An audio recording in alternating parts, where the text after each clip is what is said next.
Hello, I'm Michael Horowitz, Inspector General for the U.S. Department of Justice. Our office frequently conducts audits and reviews of how the Federal Bureau of Prisons releases inmates and helps them transition back into society. For example, just this year we examined the BOP's untimely release of inmates and also its release preparation program. We also conduct audits of individual halfway houses around the country. Today, our office issued a systemic review of BOP's use of halfway houses, formerly known as residential reentry centers, and home confinement. The BOP uses halfway houses and home confinement prior to inmates' release into the community to help them transition back into society. BOP's policy is to make halfway house and home confinement decisions based on individual inmate risks and needs, the safety of the community, and available resources. These policies appeared reasonable to us.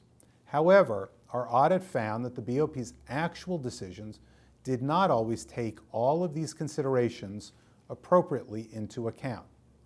For example, we found that the BOP did not fully consider inmates' security classification and risk of recidivism, which are useful data points for understanding inmates' needs for the transitional services that halfway houses offer. As a result, low-risk, low-need inmates are far more likely to be placed in halfway houses than higher-risk, high-need inmates. We found that BOP placed only 6% of eligible minimum and low-security inmates directly into home confinement. Among all eligible inmates, only 4% were placed directly into home confinement. This is particularly concerning given that BOP guidance, as well as the research we reviewed, found that low-risk inmates may not benefit from spending time in a halfway house. Among other things, these low-risk inmates can be exposed to higher-risk offenders in those same facilities. Underutilizing home confinement also results in fewer available spaces in halfway houses for higher-risk inmates who have a strong need for transitional services. This is a problem because it increases the likelihood that these high-risk inmates will be released directly into the community when their sentence is completed, without first receiving the benefits of a halfway house.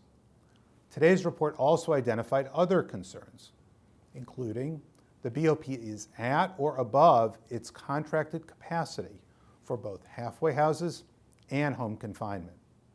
The BOP does not have performance measures that evaluate the efficacy of these programs. And the BOP does not have adequate procedures in place to monitor the services provided by halfway house contractors. To learn more about our findings and to see our 5 recommendations for the program, please visit our website, oig.justice.gov, where you can read the full report. Thank you for joining us.